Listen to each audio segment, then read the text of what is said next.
네, 우리 좌우 옆 사람 한번 인사하시죠. God bless you. 네, 다시 한번 God bless you. 네, 감사합니다. 네, 오늘 부스러기 신앙. 네, 참 미국이 난리가 났습니다. 제가 이 설교를 준비할 때 지난주 월요일쯤인데요. 그때만 해도 미국의 확진자가 4,000명이었습니다. 근데 어제 저녁까지 제가 검색해 보니까 2만 1,000명입니다. 일주일도 안 돼서 4,000명이 2만 1,000명이 됐어요. 그래서 지금 미국은 아주 지역적으로 난립니다. 뭐 봉쇄도 하고 뭐 7만 4,500명이 되는 모든 사람에게 재택근무를 시키고 지금 아주 난리가 아닙니다. 아주 트럼프도 지금 깜짝 놀래가지고 우리나라에 뭐 여러 가지로 제도도 도입하겠다 등등 하고 있습니다. 미국에는 사재기로 정말 난리가 아닙니다. 우리나라만 이런 일인 줄 알았더니 참 미국에도 이런 날이 있네요. 참 우리는 내일을 알 수 없습니다. 미국의 그 뉴욕 시장은 정말 시민들이 하도 많이 사재기 일하니까 뭐 사재기도 아니죠. 그래서 제발 좀 평상시에 사는 만큼만 사라고 사정을 해도 안 듣습니다. 제가 이런 문제를 가지고 이렇게 토의하는 많은 전문가들 얘기를 들어봤어요. 왜 그 사람들은 그렇게 미국 같은 나라에서 우리가 생각해도 도저히 이해가 안 간다. 대한민국 같으면 뭐 남북이 이렇게 돼 있고 또 전쟁도 날 수 있고 그러니까 뭐 사재기 하는 게 어찌 보면 매우 당연한 것인데 아니 저 미국 같은 나라 이렇게 평화로운 나라 없는 게 없는 나라인데 아니 코로나 좀 저거 했다고 저렇게 사재기를 할까 이렇게 이제 의문을 갖게 됐고요. 그분들이 이제 얘기하는 걸 제가 몇 가지만 정리해 보면 우선 가장 중요한 게 신뢰도가 떨어졌다는 것입니다. 트럼프 정부에 대한 신뢰도가 뚝 떨어졌다는 거예요. 처음에는 아무것도 아니라고 그랬다가 그 다음에 조금 뭐 한다고 했다가 이젠 갑자기 뭐 봉쇄하고 뭐 하고 난리가 나니까 이 정부를 믿을 수가 없다는 것입니다. 신뢰가 떨어지는 바람에 사람들은 이제 더 이상 정부를 믿지 않고 누구를 믿어요? 자기를 믿는 거죠. 물건을 많이 사재겨 놓고 어떻게 될지 모르니까 이렇게 사태가 지금 진전되고 있다는 것입니다. 그 외에도 면역력이 없다는 거예요. 우리나라 사람들은 뭐 메르스도 거쳐보고 뭐 등등 해가지고 많은 것을 겪었기 때문에 이 정도는 이제 별로 큰 어려움이 아니라는 걸 체득했기 때문에 면역력이 생겼다는 거예요. 근데 미국 사람들은 그렇게 지내본 적이 없다는 거예요. 우리처럼. 그런데 갑자기 이런 일을 만나니까 깜짝 놀래가지고 아무리 체격이 커도요 놀래면 어쩔 수가 없는 것 같아요. 그래가지고 지금 그들은 정신을 못 차리고 있습니다. 그 다음에 그들은 우리보다 열악한 게 대부분 다 수입해요. 우리도 뭐 중국산이 많이 들어오지만 그래도 우리는 자체적으로 공급도 많이 하잖아요. 근데 거기는 전부 다 수입을 하니까 비행기 멈추면 끝입니다. 그러면 그야말로 먹을 게 없어요. 그 얘기 들어보니까 그렇더라고요. 우리는 어때요? 우리는 수입 안 하면 국내도 생산된 게 많이 있기 때문에 좀 나눠 먹으면 돼요. 근데 그 나라는 그게 안 되는 거예요. 아무리 부자라도 위기를 만나니까 전혀 상황이 달라져 버렸어요. 또 마지막으로 하나 또 한다면 이 마트가 너무 거리가 멀다는 거예요. 여러분 주변은 어때요? 옆에만 조금만 가면 마트예요. 그러니까 그냥 사기가 쉽잖아요. 근데 이 사람도 한 번 가려면 굉장히 멀리 가야 되잖아요. 어떤 때는 뭐 1시간씩 차를 타고 와서 사오니까 그래서 주 단위로 그들은 차에다가 가득 싣고 오는 그런 문화인데 거기에다 이제 이런 사태가 일어났기 때문에 이거에 걷잡을 수가 없는 거예요. 그렇습니다. 우리는 신뢰라고 하는 게 얼마나 중요한가. 우리 오전 예배 때 이제 구청에서 아마 두 분이 우리 일부 예배 때 아마 오셨다 갔나 봐요.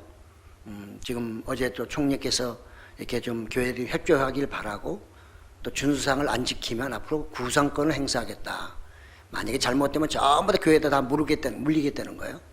그래서 우리 구청에서 어제 저녁 이렇게 문자가 와가지고 오늘 일단 왔다 갔습니다. 모레 또 2부에 또 올지도 모르겠어요. 나름대로 이제 저희 교회는 그래서 저는 이번 기회가 참 좋은 기회라고 생각합니다. 그렇습니다. 제가 이미 며칠 전에 얘기했지만 정부에서도 무조건 교회는 안 된다. 저는 늘 뉴스를 볼 때마다 너무 막 올라와요. 제일 1번 타자가 교회예요. 그 다음에 교회가 완전히 사회의 범죄 집단이 돼버렸어요. 교회 가면 전부 다 코로나 걸리는 거예요. 교회 가면 전부 다 확진자 막 나오는 거예요. 여기는 걸렸다면 뭐 수백 명, 수천 명 나올 수 있다는 거예요. 그렇게 해가지고 날마다 1번 타자가 어디냐? 교회예요. 이제 범죄 집단이에요, 교회는. 아니, 어떻게 해서 우리 교회가 범죄 집단입니까? 이번 게 아주 잘 됐어요. 준수사항 딱 제시하고 그거 안 지키면 얘기하라는 거예요. 그런 것도 없이 아무 매뉴얼도 없이 무조건 모이지 말라고 하다가 매주 2주마다가 연기하다가 또 이제 2주가 15일 뭐 이것이 또 데드라인 해야 되잖아요. 이번에 못 잡으면 되잖아요. 그러면서 이제 전 교회에다가 그래가지고 광림교회 또 나왔어요. 인터넷에 또 나와가지고 다 광림교회. 거기 계속 교회를 예배 드리고 있거든요. 저는 현 정부를 욕하거나 정부에서 하는 거 잘못됐다고 말하지 않습니다. 그분들 잘하고 있어요. 그분들 마땅히 해야 될 일이에요. 그렇지만 우리가 예배를 드리는 게 마땅한 것입니다. 우리가 예배를 드리는데 그분들이 무슨 돈 대줍니까? 교회 짓는데 돈 대줬어요? 아니잖아요. 우리는 교회 이전에 저나 여러분은 각자가 이 나라의 보호를 받을 국민이에요. 단 사람 한 사람 권리를 주장할 수 있는 국민이란 말이에요. 근데 어떻게 해서 교회라는 이름 가지고 막 전부 다 범죄 집단을 몰아버리고 교회 가는 사람들 예배 드리면 미친 사람으로 본단 말이에요, 지금. 그러니까 노 목사도 미친 사람이에요, 그들이 볼 때는. 이렇게 만들어가고 있다는 거예요. 저는 더 위험한 것이 그런 뉴스를 듣고 교회 가면 확진자 될까봐 아예 안 나온다는 거죠. 그리고 막 교회 주변에 많은 분들이 못 나게 말려요. 충분히 이해 갑니다. 조금 자기가 몸 상태가 안 좋거나 그런 분들은 안 나오셔도 괜찮아요. 그런데 꼭 부탁하고 싶은 것은 같이 온라인에 들어서 예배를 들으셔야 돼요. 예배도 안 드리고 교회도 안 나오고 그러면서 그런 핑계 댄다고요? 그건 안 되죠. 그건 완전히 정부에서 원하는 대로 그대로 해주는 거죠. 우리는 기로에 서 있습니다. 앞으로 한국교회가 어떻게 갈 것인가? 기로에 서 있어요. 이거는 간단하게 넘길 문제가 아닙니다.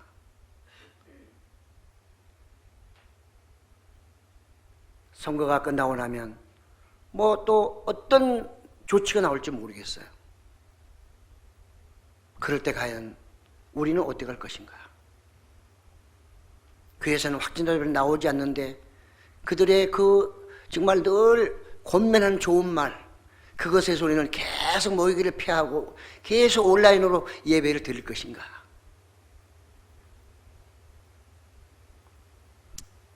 어떤 분들은 얘기하죠. 집에서 드리면 하나님이 안 계시고 산에 가서 예배 드리면 하나님이 안 계신가요? 계시죠. 계십니다. 저는 그걸 부정하지 않습니다. 중요한 것은 내가 그곳에 있음에도 불구하고 여기에 있는 것처럼 같이 예배를 드릴 수 있느냐는 거예요. 그게 중요하죠. 예수님도 너의 마음이 있는 곳에 천국이 있고 하나님이 계시다고 말하잖아요. 과연 이런 공동체를 계속 떠나서 2달, 3달, 4달 떠나서 과연 그런 신앙을 지킬 수 있겠는가? 그렇게 자신 있으면 하세요. 그렇게 자신 있으면 하세요. 저는 자신 없습니다. 저는 목사로도 자신 없어요. 어제 뉴스에 보니까 이제 학원들도 3주를 휴원하고 나니까 더 이상 못 견디겠다는 거예요. 왜? 굶어 죽게 생겼는데? 그래서 그분들이 뭐라고 하느냐? 이제는 방역을 철저히 하고 우리는 학원을 열겠다. 이렇게 선언했어요. 거기에 강남에 있는 클럽들 한 2주 쉬고 나니까 이게 수입이 얼마예요? 하루만 해도 2주를 쉬고 나니까 안 되겠는 거예요. 우리도 안 되겠어요. 그래서 강남 클럽도 문 열기로 작정해서 거기도 방역 체계적으로 나가겠다. 이렇게 지금 나오고 있어요. 근데 우리 교회는 아마 이번 주, 아니 다음 주부터는 대부분 교회가 다 예배를 드릴 것입니다. 뭐 천주교도 다음 주부터인가 이제 예배를 드리겠다 공식적으로 그들이 얘기를 했으니까요. 저는 참 이런 일들을 여러 가지 보면서 마음이 착잡할 때도 있고, 또 한편으로는 우리의 믿음을 점검해 보는 좋은 계기가 되기도 하겠다, 이렇게 생각을 했습니다. 네, 우리는 재난이라고 하는 게 두 가지로 크게 천재가 있고 인재가 있어요. 천재가 됐든 인재가 됐든 중요한 것은 그것이 우리에게 오게 되면 고통스럽다는 거예요. 너무 힘들다는 거예요. 그리고 우리의 모든 삶이 침체되어 버린다는 것이에요. 그 모든 리듬이 다 깨져버리는 거예요. 그러니까 예배도 리듬이거든요. 주일마다 와서 예배하는 게 이게 리듬입니다. 우리 생체 리듬이 있듯이 이 리듬이 깨져버리면 병들거든요. 운동하던 분이 운동 안 하면 사방팔방이 아파요. 예배 드린 사람이 주마다 와서 함께 모여 예배를 드리다가 안 드리게 되면 이게 나중엔 영적인 병으로 오는 겁니다. 이걸 느낄 수 있어야 되는 거죠. 이걸 느낄 수 있어야 돼요. 저는 요즘에 이런 거 코로나19로 인해서 또 좋은 얘기도 많이 들려요. 기부천사들. 옛날에 자기 만들던 어떤 실력을 가지고 이 마스크가 부족하니까 그걸 만들어서 무료로 주는 그런 좋은 분도 있고요. 또 각종 많은 단체에서 또 이렇게 기부금도 하기도 하고요. 저는 참 요즘에 의사들 참 고맙다. 또 간호사들. 그 옷을 입고서 하루 종일 아침부터 저녁까지 밥도 제대로 못 먹으면서 그 옷도 제대로 지급이 안 된다잖아요. 그런 열악한 환경 속에서 그 수많은 환자들을 늘 진료하면서 살려내려고 애쓰는 그분들의 모습, 정말 우리가 기도해 줘야 되고요. 그분들에 감사해야 돼요. 예, 정말 고생 많이 합니다. 그분들을 옷 벗어 나오보면 막 온몸이 땀이에요. 그런 희생하는 분들이 있기 때문에 지금 회복되는 사람도 많이 있잖아요. 우리는 모든 일에 있어서 어려움이 왔다 해서 거기에 무조건 절망만 있는 것이 아니고 그 절망 가운데도 또 희망이 있습니다. 그래서 우리는 예수님을 믿기 때문에 그 어떤 상황 속에서 예수님이 나의 희망이 되고 그분이 우리의 소망이 되기 때문에 우리는 절망하지 않는 것입니다. 죽음이 온다 해도 우리는 예수님의 이름을 부르면서 참 눈을 감을 수 있는 그런 은혜를 주셨기 때문에 우리 어떤 환경 속에서도 그저 그냥 늘 죽겠네만 하고 외치는 그런 사람은 아닌 것입니다. 또 기독인은 당연히 그렇게 살아야죠. 우리는 한번 생각해 봅니다. 제가 곰곰이 한번 쭉 생각을 해보면 한국교회, 내 자신, 한국교회로부터 시작해서 저까지 쭉 한번 이렇게 정말 스펙트럼을 한번 비춰보면 너무 세속화된 것 같다. 우리가 너무 세속화됐어. 세상 사람에는 우리나 다른 게 별로 없어요. 오늘 우리 장로님도 기도하셨지만 하나님의 능력과 권능, 이 모든 걸 늘 나의 어떤 욕구만을 채우는 그런 도구로만 사용하지 않았나. 내가 주를 위해서 죽겠습니다. 주의 영광을 위해서 한번 이 몸 제가 불태워보겠습니다. 이런 분들이 이렇게 많지 않은 것 같아요. 이게 세속화가 아니고 뭐겠어요. 늘 안일함만 추구하고 편안함만 추구하고 부귀영화만 추구하고 이게 세속화죠. 그러니 하나님이 사랑하시는 자들을 그대로 놔둘 수는 없죠. 사랑하시기 때문에. 이스라엘 백성도 사랑하시기 때문에 그들을 포로로 끌려가기도 하십니다. 다시 돌아오게 하시고 또 하나님을 찾게 하시고 너희는 내 백성이야. 내가 너희를 택하였노라 하면서 그분의 또 사랑을 그들에게 알려주시거든요. 우리는 모든 것이 세상 사람들이 보는 것처럼 부정적인 것이 아니라 우리는 모든 것을 좀 그리스도 안에서 긍정적으로 볼 수 있는 그런 믿음과 그런 또 통찰력이 있으시기를 예수 이름으로 축복합니다. 세상 사람들은 교회를 사회의 어떤 악의 속을 정말 정부는 이렇게 애를 쓰는데 저 교회들은 저 목사들은 아주 나라 이 모든 정책을 아주 망가뜨리는 아주 못된 집단이고 인간들이라고 그렇게 평가할지라도 저는 이해합니다. 왜요? 그분들은 하나님 만난 적도 없고 예수님을 알지도 못해요. 저나 여러분은 그분을 만났고 그분의 은혜를 입고 있고 지금도 그분이 인도하시고 계시기 때문에 그들에게 보여줄 수는 없지만, 그들과 싸울 수도 없지만, 그럼에도 불구하고 우리는 그들의 그런 비난과 핍박을 받는다 할지라도 우리의 마땅한 의무는 지켜야 한다는 것입니다. 주를 위한 그 정도 욕은 먹을 수 있어야죠. 모든 것을 인간적으로 전부 다 평가해버리면 교회가 존재할 필요도 없어요. 다 인간적으로 얘기하고 이성적으로 다 얘기하는데 교회가 왜 필요합니까? 교회는 초자연적인 세계입니다. 우리는 이 땅만을 보는 게 아니라 우리 눈에 보이지 않는 저 세계도 보는, 우리는 세상 사람과는 다른 차원에 살고 있어요. 그러니까 그들이 우리 볼 때는 마땅히 이렇게 평가합니다. 인정해 줘야 돼요. 3차원을 1차원의 3차원을 이해하지 못합니다. 저는 세상이 다 부족하다는 뜻이 아니라 영의 세계에서만큼은 전혀 다르다는 거죠. 저는 그래서 오늘 부스러기 신앙, 이 정말 그 스로보니게 여인, 헬라 사람, 이 여인의 믿음을 통해서 우리의 믿음을 한번 점검해 보자는 것입니다. 오늘 본문은 최악의 상황에 처한 한 여인, 이방 여인, 그것도 예수님이 오늘날 잠시 시로 가셨더니 그 틈새를 타가지고 와가지고 자기 딸 살려달라고 애를 쓰는 그 모습. 예수님은 처음에는 부정하다가 안 된다고 하다가 하도 졸라대니까 결국은 알았다 하면서 치료해주는 내용입니다. 우리는 모든 것을요, 이성적으로만 살아갈 수 없어요. 저는 우리 기독교인에게 이 앞으로 제 유튜브도 오늘 거 올라갈 건데, 이 유튜브를 보는 모든 분들, 하나교회뿐만 아니라 다른 교회 모든 분들, 우리는 이성으로 모든 거 판단하면 안 됩니다. 그렇기 때문에 교회 나올 필요도 없어요. 이성으로 예수님이 믿어지시나요? 이성으로 하나님이 계신 거 입증할 수 있나요? 과학으로 입증할 수 있나요? 못합니다. 무엇으로? 믿음으로밖에 안 되는 거예요. 그 믿음을 갖지 못하게 할 자유는 아무도 없습니다.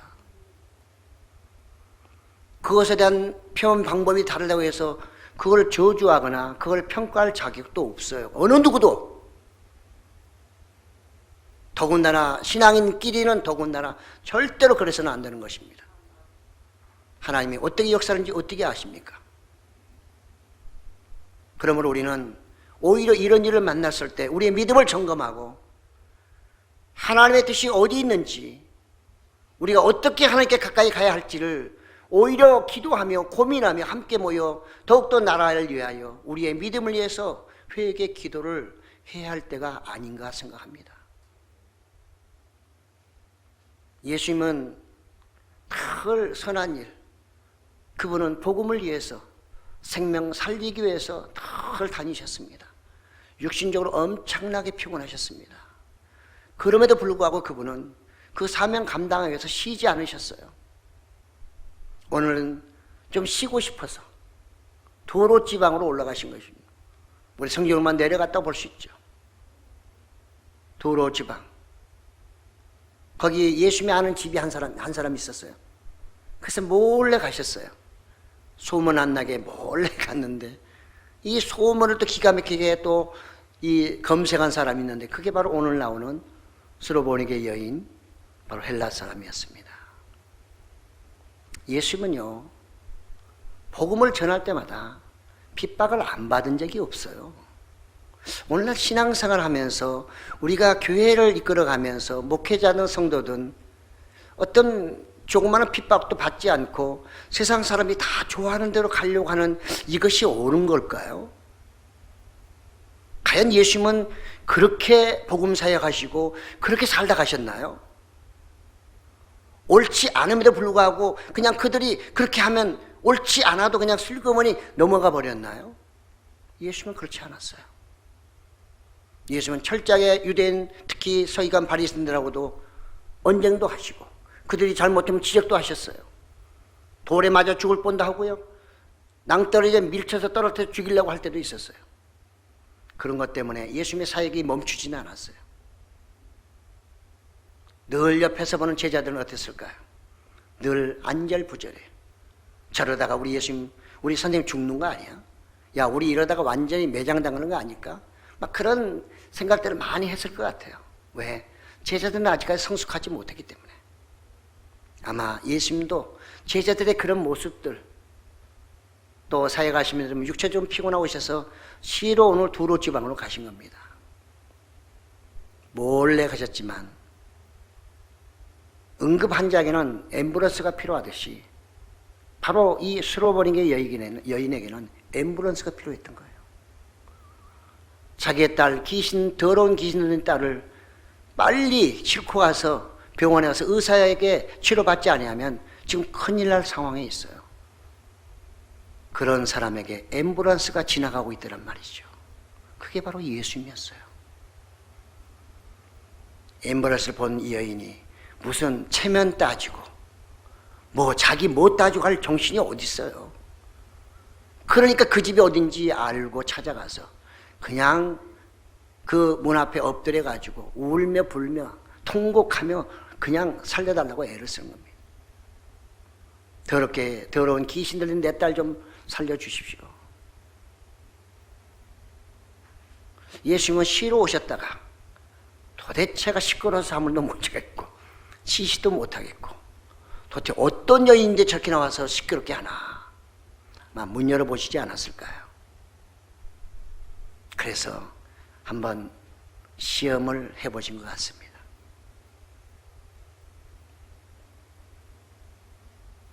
자녀에게 주려고 사왔는데 그걸 걔에게 줄 수 있냐? 이렇게 말씀하셨어요. 근데 이 여인은 그 말씀이 무슨 말씀인지 다 알고 있어요. 왜냐하면 유대인 하면 이방인도 다 개예요. 우물가 여인은 사마리아 여인도 개고 이방인들은 아무리 똑똑해도 다 개예요. 유대인이 그렇게 잘난 것도 아닌데 선민이라는 그 하나 때문에 모든 사람을 개로 취급하는 그들이 아주 못된 버릇이 있었어요.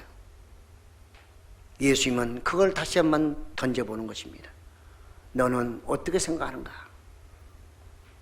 내가 온 이유는 하나님의 자녀들 이스라엘에게 뭔가 복음을 주고 그들을 고치기 위해서 왔지 너 같은 이방인을 고치기 위해서 온 것 아니야. 나 이거 쉬러 왔다. 이렇게 말씀하신 거예요. 어때? 여러분 같으면 어떻게 같아요? 입장 바꿔서 여러분이 수로보니게 여인 그 믿고 이 양반은 정말로 인자하시고 모든 사람의 말을 다 들어주시고 억울하고 정말로 누명 쓴 사람들의 것을 해결해 주며 병자도 공짜로 고쳐준다고 말을 듣고 왔는데 막상 와서 부르짖고 보니 그분이 나와서 하신다는 말씀이 개라고 말하고 너 같은 사람에게 내가 줄 것이 아무것도 없다고 말할 때 여러분 같으면 어떻게 하시겠냐 말이에요. 자존심 있는 사람은 에이 더러운 하고 가버렸을 것입니다. 근데 이 엄마는 자존심을 세울 만한 처지가 못 돼요. 앰뷸런스 타고 가는 사람이 거기서 무슨 자존심을 세워요. 그렇잖아요. 앰뷸런스 부르는 사람 무조건 기사가 뭘 하든 말하든 그거 신경 쓰면 안 돼요. 무조건 타고 어디 가야 돼요? 병원 가서 의사 만나야 돼요. 이 여인은 그런 거예요. 그러니까 예수님의 그 말을 받아서 맞습니다. 당신 말이 100번 지당합니다. 나는 당신들이 인간으로 취급하지 않는 이방인입니다. 100번 맞지만 그래도 내가 여기까지 온 것은 당신밖에 없었기 때문에 왔습니다. 더러운 귀신 들린 딸을 치료할 분은 당신밖에 없다고 왔으니 아이 상에서 애들이 먹다 보면 부스러기 떨어지잖아요. 그런 개새끼도 밑에 있다가 그거 주워 먹잖아요. 그건 내가 개입니다. 그러니 나는 그 부스러기도 먹을 테니까 그거다 좀 주세요. 차, 이 여인은 얼마나 지혜로운지 몰라요. 화내고 짜증내고 당신이 메시아라면서 세상에 이럴 수가냐 하면서 그렇게 하는 게 아니라 맞습니다. 왜? 그분은 싸우러 온 게 아니에요. 예수님 통해서 자기 딸 고치는 게 목적이기 때문에 다른 건 관심도 없어요. 자존심이고 뭐 다 필요 없어요. 오로지 딸만 고쳐주면 오케이. 우리 신앙이 그래야 되거든요. 우리 신앙은 예수님 한 번 보고 오는 거예요. 그분을 통해서 내가 구원받고, 그분을 통해서 내가 나의 문제도 해결받고, 그분을 통해서 내가 하늘나라에 갈 수 있다는 그 확신 갖고 오는 거거든요. 잡초 때문에 내가 원하는 나무를 보지 못하거나 그 나무까지 가지 못한다면 그야말로 어리석은 것 아니겠어요.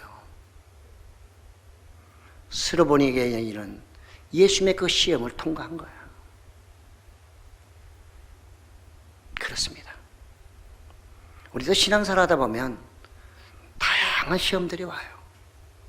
하나님이 주실 때도 있고 사단이 줄 때도 있고 좌우당간 그것이 우리에게 다양한 모습으로 올 때 그걸 이길 수 있는 게 뭐예요? 오로지 예수님만 보고 가야 이길 수 있는 줄로 믿습니다. 우리는 코로나19도 마찬가지. 이걸 이길 수 있는 것은 예수님만 보고 가야지 이기지 다른 거 보고 가다가는 못 이겨요.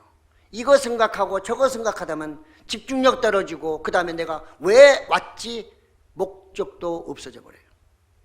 그러나 스로보니게 여인은 분명한 목적이 있었어요. 그 외의 것은 다 아무것도 아니에요. 자기를 욕해도 뭐 개라 해도 관계없어요. 그러니까 이 여인은 불독처럼 당신이 나를 개라 했으니 내가 불독처럼 당신을 물어버리겠어. 그래서 물어버리고 놓지를 않는 거예요. 결국은 예수님은 어떻게 해요? 그의 그런 끈질긴 믿음과 그의 하소연 울부짖음에 결국은 감동받으신 거예요. 억지로가 아니라 가진 분의 감동. 가진 사람에게 감동만 줘버리면요 막 나와요. 예수님의 마음을 감동시킨 이 여인은 자기가 원하는 그 딸을 치료받을 수 있었던 거예요. 예수님은 다른 얘기 하지 않으셔요. 벌써 그 사람의 안에 고칠 만한 믿음도 보셨고 그가 하는 말 속에서 맞습니다. 그렇지만 개가 부스러기 이 한마디 속에 예수님이 어떤 분이라는 것을 그가 알고 왔다는 것을 예수님은 확신하고 있는 거예요. 당신은 분명히 내 딸의 더러운 귀신을 쫓아내시는 유일한 분입니다. 그렇기 때문에 당신이 베레벨 얘기해도 난 절대 당신 놓치지 않아요. 나를 시험하지 마세요. 그 정도 가지고 내가 넘어갈 사람 아니라니까요. 예수님은 그걸 읽은 거예요. 우리가 대화를 하다 보면 알잖아요. 예수님이 아니라도 우리가 평범한 사람도 서로 둘이 앉아서 대화를 하다 보면 그 사람의 진심도 읽게 되고 그 사람이 뭘 원하는지를 알잖아요. 하물며 하나님이시고 모든 사람의 마음을 뚫어보신 예수님들 그 여인 정도의 마음을 이해하지 못하고 읽지 못하겠어요. 그래서 기독교는 초자연적인 것입니다. 세상 사람들은 귀신 쫓아냈다면 귀신이 어디 있어? 야 어떻게 말로 해가지고 또 쫓아내냐? 막 베레벨 얘기 다 해요. 경험하지 못한 사람은 그 말이 맞는 거예요. 그들의 말이 100번 맞죠. 왜? 이성으로 보면 100번 맞잖아. 그러나 이것은 이성이 아니고 신앙으로만 해결할 수 있는 문제란 말이죠. 그래서 우리의 기록인은 신앙인으로 가는 사람들이지 이성으로 가는 사람들이 아닙니다. 착각하지 마세요.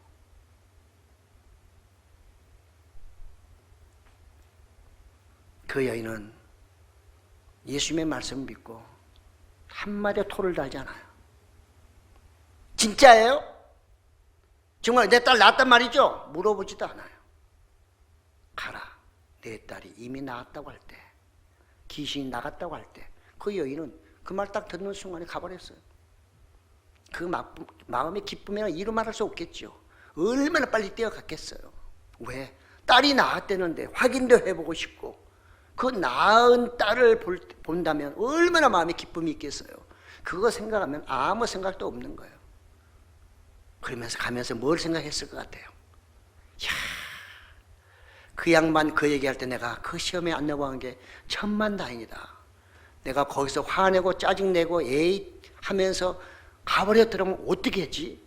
뭐 이런 생각 안 했겠어요. 집에 가보니 정말 귀신이 나갔습니다. 딸이 편안하게 누워 있습니다. 오늘 내용이 그겁니다. 예수님을 만나면 귀신도 쫓아나가고요. 예수 만난 우리의 마음이 아주 파도처럼 막 그냥 요동치다가도 그분의 마음이 말씀이 내게 임하면 잔잔해지는 거예요. 그러니까 예수 믿죠. 그러니까 세상 사람 이해 못하는 거예요. 그걸 우리가 자꾸 그 사람들 이해해달라고 할 때 안 돼요. 왜? 이해할 수 있는 세계가 아니기 때문에. 저는 그런 면에서 그분들의 말을 100% 이해해 준다는 거예요. 오늘 여인이 예수님의 말씀에 대해서 옳습니다. 그래요. 여러분들의 말씀이 맞습니다. 그러나 우리 기독교는 그런 종교는 아닙니다. 이성으로 철학적으로 믿는 그런 종교가 아니고요.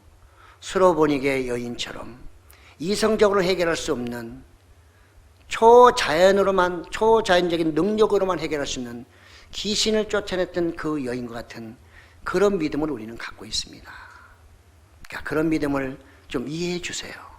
이렇게 저는 하소연하고 싶어요. 우리 믿는 분들에게도 그렇게 좀 하소연하고 싶어요.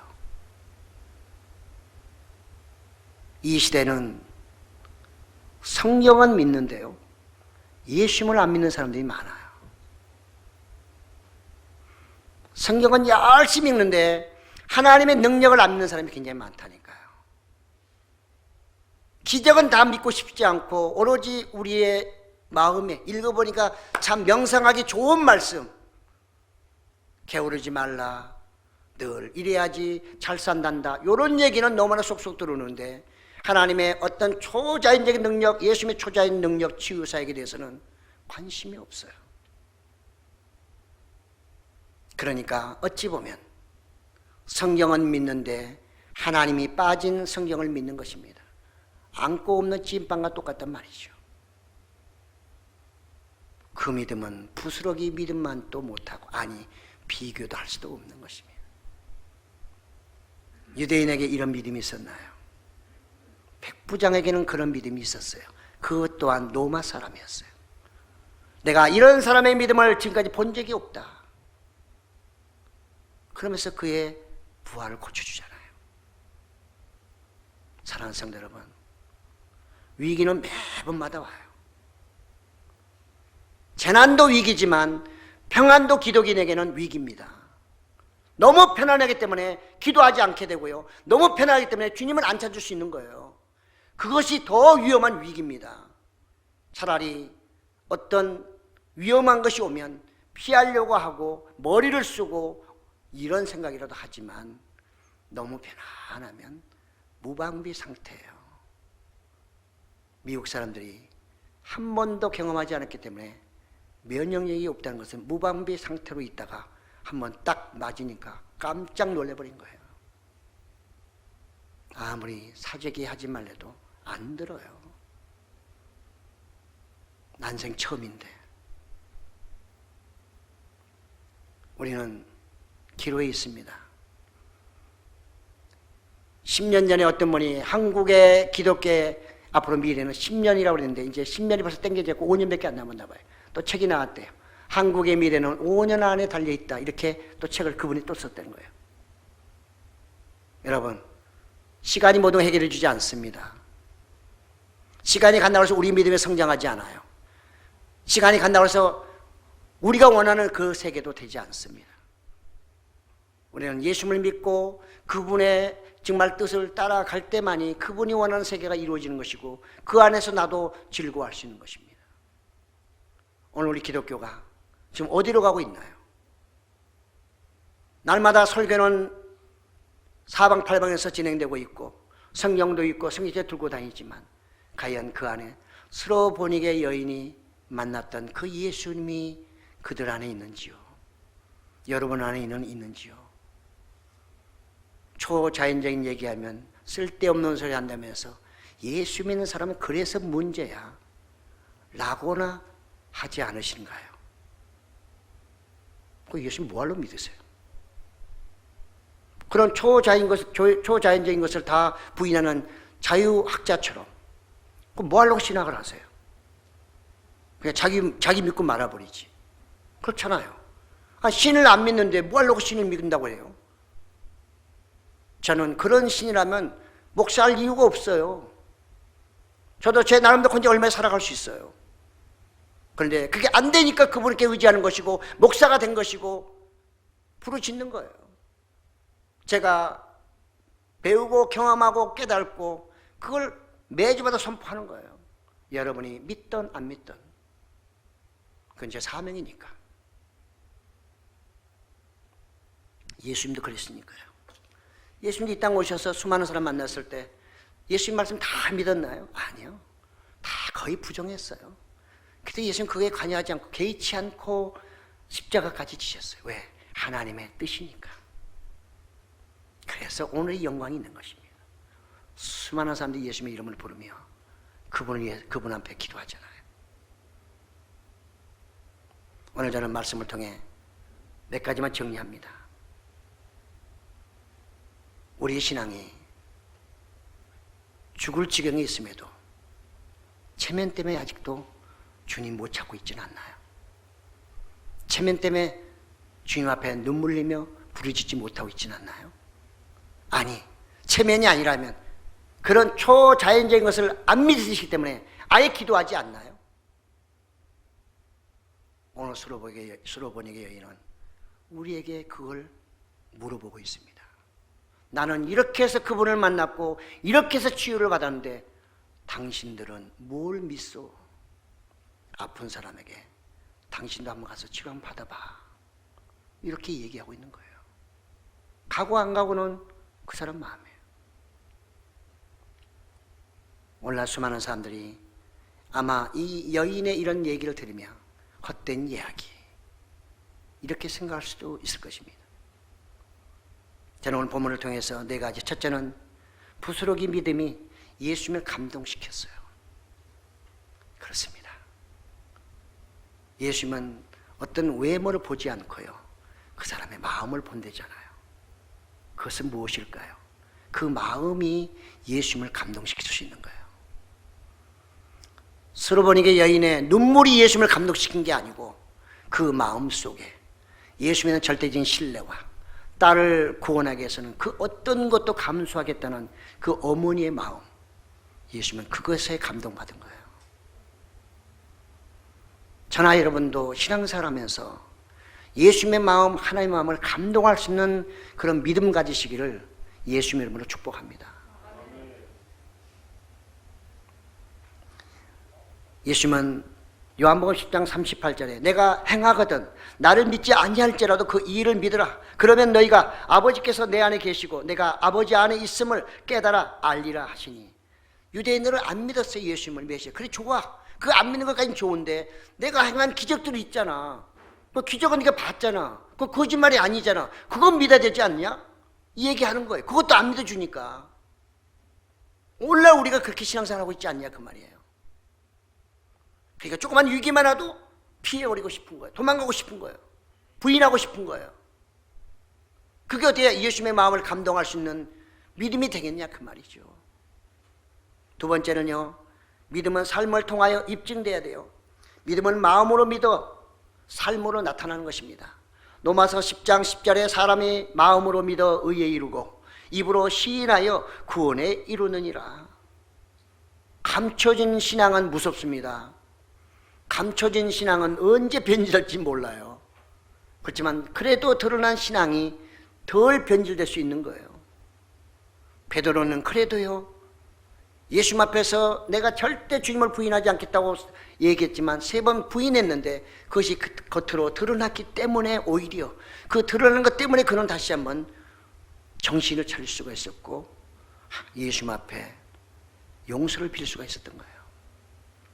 감춰놓고 그런 것을 사람들이 아무도 모른다면 그런 회개할 필요도 없는 거죠. 자기 혼자 두리뭉실 넘겨버리면 되는 거죠. 사랑하는 성도 여러분, 하나님을 믿는다면, 예수를 믿는다면 그 믿음이 밖으로 드러나야 될 줄로 믿습니다. 사람들에게 보이고 자랑하기 위한 것이 아니라 그 믿음, 감출 수 없어 드러내는 믿음. 그래서 사람들이 그걸 볼 때마다 역시 예수 믿는 사람은 달라. 그들이 감탄해야 돼요. 오늘날 우리는 이런 거 다 잊어버렸어요. 이걸 찾기가 너무 어려운 거예요. 세상에서 우리 보면 뭐라 그러냐. 당신 믿는다며 차이가 뭐야? 예수 믿는 사람 우리하고 차이가 뭔데? 왜 믿어야 되는 거야? 당신 믿어가지고 뭐가 달라진 게 있어? 이렇게 물어보면 할 말이 없는 거예요. 할 말이 없어. 대답할 말이 없어요. 성경에는 그렇게 돼 있잖아요. 누가 너에게 하나님의 비밀을 물어보거든 늘 준비하고 있다가 그들에게 대답해 줘라. 우리는 준비가 안 돼 있기 때문에 대답할 게 없어요. 감춰진 믿음.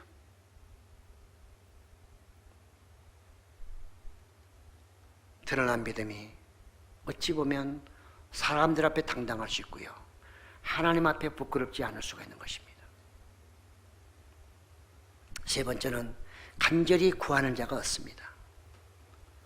예수님은 구하라, 찾으라, 두들기라 적극적인 신앙을 계속 강요하고 있었어요. 강조하고 계셨어요. 오늘 우리 신앙인들은 꼭 필요한 것만 구하고 나머지 구하지도 않아요. 그리고 좀 기적적인 이런 것은 전부 다 비이성적으로 생각해요. 아이고, 내가 어느 때인데 그런 기도를 해. 왜? 초자연적인 것을 믿지 않기 때문에 그런 걸 놓고 기도하는 자체가 이상한 거예요. 그러니까 우리 신앙인 스스로가 하나님의 격을 다 낮춰버렸어요. 하나님의 능력도 전부 다 무력화시켜버렸어요. 그러면서 우리 하나님 믿는 거예요. 입술로는 전능하신 주여, 대단히 정말 입술로는 하나님을 찬양하는데 우리의 삶 속에서는 능력의 하나님을 믿은 적이 별로 없어요. 내가 못하는 거예요. 그건 하나님 믿는 게 아니죠. 나는 못하지만 그분이 할 수 있는 게 그것이 신앙이에요. 그게 기독교인이에요. 그게 예수 만난 사람들에게 주신 상급이었어요. 근데 오늘날 우리는 구하질 않아요. 왜요? 안 믿으니까. 그걸 내가 해도 안 될 거라고 철저하게 믿기 때문에 구하질 않는 거예요. 그러니까 예수님의 말씀과 완전히 반대로 살아가는 거예요. 그러니 세상 사람들에게 손가락질하고 무시당하는 거야. 당연하지 않을까요? 민덕하는데 그 안에 예수님이 안 계신데, 그 안에 성령의 역사가 없는데, 그 안에 말씀이 살아 움직이질 않는데 누가 우리를 두려워하겠어요?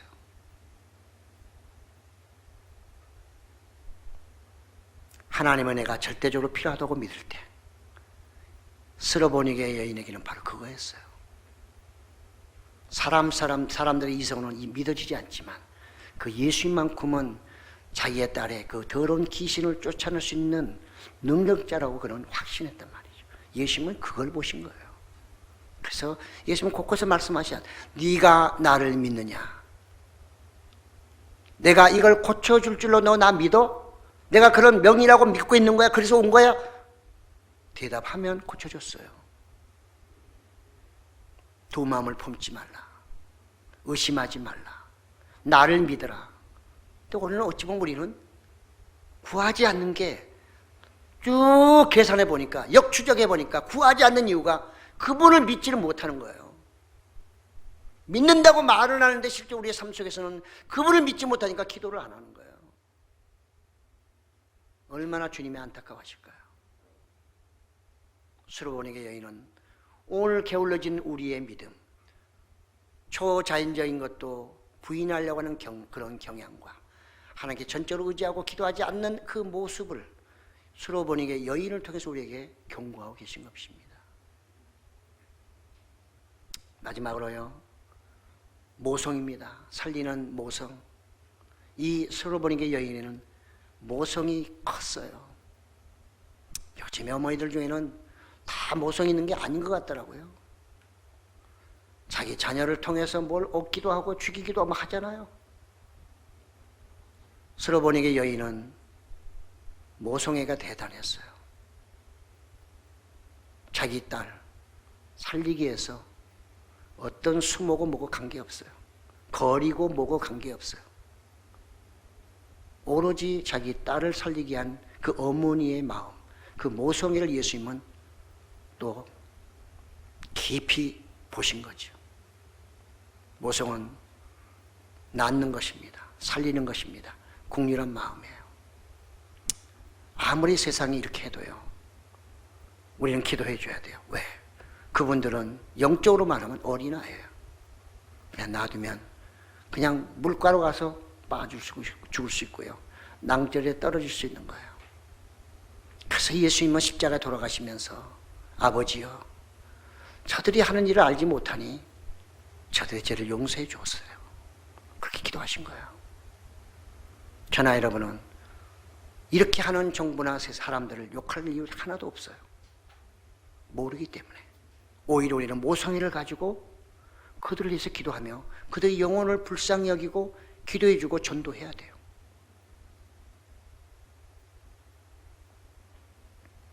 우리는 뭘 하나 얻는데 쉬울 것 같지만 쉽지 않습니다. 여러분, 큰 병에 걸리면요, 대수술을 받아야 돼요. 죽을 수도 있고 살 수도 있는 거예요. 하나님이 우리에게 주시는 것도요, 바로 그런 것입니다. 우리의 영혼 구원은 하나님이 주시는 은혜이기도 하지만 앞으로 내가 그 나라에서 가는 모든 과정에서 가만히 갈 수 있는 것은 아닙니다. 그분을 잘 따라가야 되는데 쉽게 갈 수 있는 게 아니란 말이죠. 주님 좀 고쳐주세요. 그럼 고쳐주는 분이 아니란 말이에요. 아우성치고 부르짖고 삭개오처럼 못 만날 것 같으니까 나무 위라도 올라가서 내가 오늘 기필코 만나리라는 그런 각오를 가지고 갈 때 예수님은 그 수많은 사람 중에서 삭개오 내려오라고 그랬어요. 너의 그 열심, 네가 나를 만나고자 하는 그 마음을 내가 알았으므로 너는 내려오라. 내가 너에게 오는 모든 일을 알려주겠다. 내가 너의 집에 구원을 이루어주겠다. 그래서 내가 너의 집에 머물리라. 이 집에 오늘 구원이 이루리라. 그렇습니다.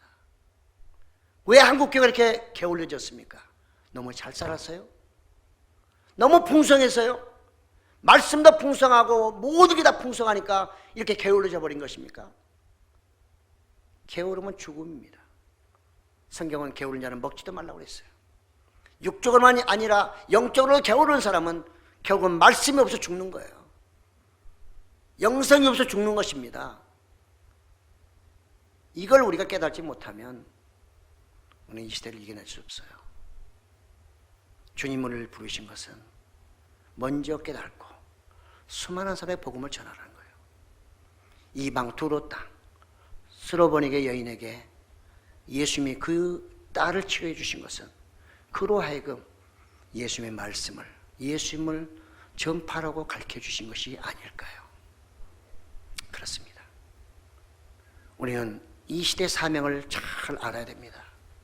그냥 피하고 숨고 이것만이 능사가 아니고요, 그렇게 해가지고 하나님의 영광을 드러내지 못합니다.